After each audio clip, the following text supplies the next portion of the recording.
마이크 테스트 빌런입니다. 이번에 리뷰할 브랜드는 시티즌, 모델은 아테사 GPS 에코 드라이브입니다. 저는 요즘에 손목시계를 자주 착용하지 않습니다. 구독자님들의 도움을 받아 5,000원대의 저렴한 시계부터 50만원대의 마이크로 브랜드, 500만원대의 럭셔리 브랜드, 5천만원 이상의 하이엔드 브랜드를 만나본 이후 좋은 시계가 도대체 뭔가 처음에는 막연한 기대감이 있었던 것 같아요. 값비싼 시계들에 대해서요. 얼마나 좋을까, 얼마나 비싸 보일까. 이 막연한 기대감은 현실로 다가왔고 명품 시계들의 아우라에 잡아먹혔습니다. 롤렉스 데이데이트 아름답습니다. 랑의 182로 넘사벽입니다. 바쉐론, 오데마, 파텍 말이 필요 없어요. 그런데 명품 시계가 저에게 과연 좋은 시계인가? 진정한 시계 생활의 시작점은 이 좋은이라는 단어의 평가의 잣대가 타인에게서, 가격에서, 브랜드에서 자신으로 넘어오는 순간부터라 생각해요. 그 순간부터 자신만의 철학을 기준으로 내게 좋은 시계의 카테고리, 내가 좋은 시계의 디자인, 내가 편한 시계의 사이즈를 찾을 수 있을 거예요. 이것이 좋은 시계인지는 리뷰를 보시고 판단해주세요. 이 모델을 보자마자 머릿속을 스쳐 지나가는 생각은 이거였어요. 이 이야기는 조금 조심스러운데요. 이제 막 시계 애호가의 영역에 문을 연 사람들과 이미 발을 깊게 담그고 있는 사람들 사이에는 설명하기 어려운 애매한 취향 차이가 존재한다고 생각하거든요.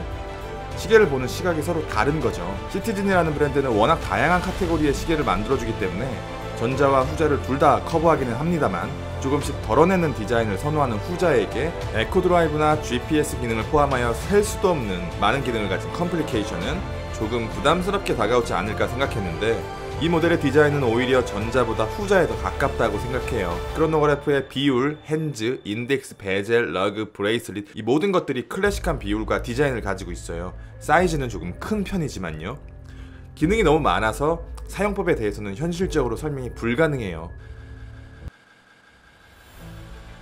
설명서 보여드릴까요?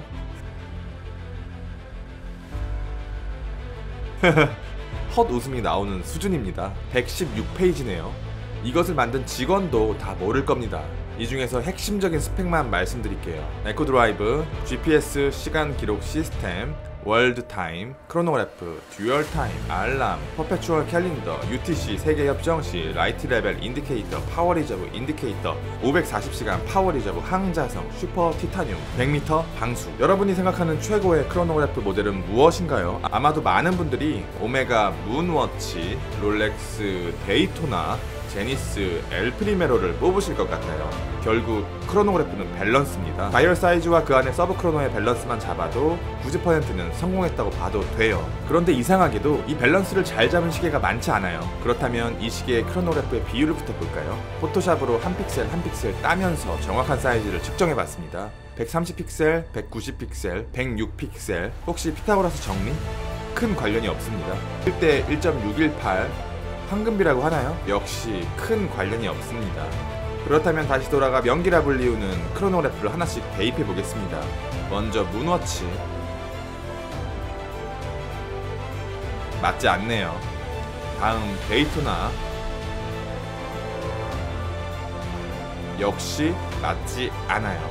마지막으로 엘프리메로. 이 모델의 서브 크로노의 밸런스는 제니스 엘프리메로 38mm와 거의 동일한 다이얼 밸런스를 가지고 있네요. 세이트 라이트 웨이브 GPS 시계는 전파를 수신받을 수 있는 특정 위치 안에 있어야 하는 라디오 컨트롤의 약점을 개선한 방식입니다. 2만 킬로미터 상공에서 정확한 시간을 시계로 쏴줘요. 사하라 사막이든 히말라야 산맥이든 남극이든 전세계 어디서든지 정확한 시간을 전송받을 수 있어요. 그리고 전세계 40개의 시간대를 전부 커버하고요. 시간만을 수신받는 데는 3초, 그러나 시간과 위치를 동시에 수신받으려면 최소 4개의 위성에 교차 연결해야 하기 때문에 30초 정도 시간이 소요됩니다. 시계에 얼굴이 보이네요. 많은 기능들이 존재하지만 그 중에서 핵심적인 기능은 언급을 안 할 수가 없습니다. 최대한 간략하게 보여드릴게요. 이런 기능이 있다 정도로만요. 핵심은 3시 방향의 서브 크로노 안에 있습니다. 6가지 글자가 보이나요? TME. 가장 기본적인 모드로 홈타임과 로컬타임, 즉 듀얼타임과 관련된 모드입니다. 가장 베이직한 모드가 되겠네요. LLI는 라이트 레벨 인디케이터의 줄임말입니다. 9시 방향의 서브 크로노 안 파워 리저브 인디케이터가 이 모드에서는 라이트 레벨 인디케이터로 변합니다. UTC 모드에서는 6시의 서브 크로노 듀얼 타임 존이 UTC로 변합니다. UTC는 코디네이티드 유니버셜 타임으로 비교적 부정확하고 불편한 GMT를 보완한 세계 협정시입니다. 원자시계에 기반을 두고 정확한 시간을 보여줘요. CHR은 예상하신 대로 크로노그래프 모드로 세계 서브 크로노가 20분의 1초부터 24시간까지 시간을 계측할 수 있습니다. ALM은 말 그대로 알람 모드로 6시에 듀얼 타임존이 알람으로 변경됩니다.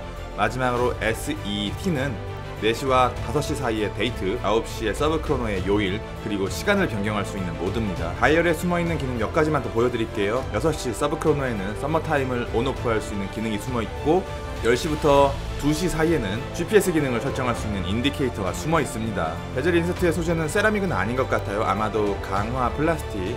베젤 인서트 위에는 음각으로 각 주요 도시의 이름이 적혀 있습니다. 움직이진 않고요. 베젤의 정중심은 GMT 영국 런던이고 반가운 도시들이 보이네요. 다이얼 안쪽의 내부 구조는 굉장히 입체적인 구조를 가지고 있어요. 여러 요소들이 평평한 다이얼 위에 존재하는 게 아닙니다. 1층 맨 아래 그레이 색상의 기본 다이얼 위에 2층 투명한 에코 드라이브 다이얼이 존재하고 그 위에는 벌집 모양의 육각형 구조가 발려 있습니다. 3층 한층 더 위에 3개의 서브 크로너가 존재하고 3시와 9시 부분은 클리어하게 뚫려 있어서 맨 아래 바닥이 보입니다. 그러나 6시는 불투명한 그레이 색상의 썬네일로 마감되어 있네요. 4층 분 인덱스는 별도의 클리어한 판 위에 존재하며 5층 시간 인덱스는 그 위에 올라가 있습니다. 마치 다이빙 선수처럼 절반은 공중에 떠 있네요.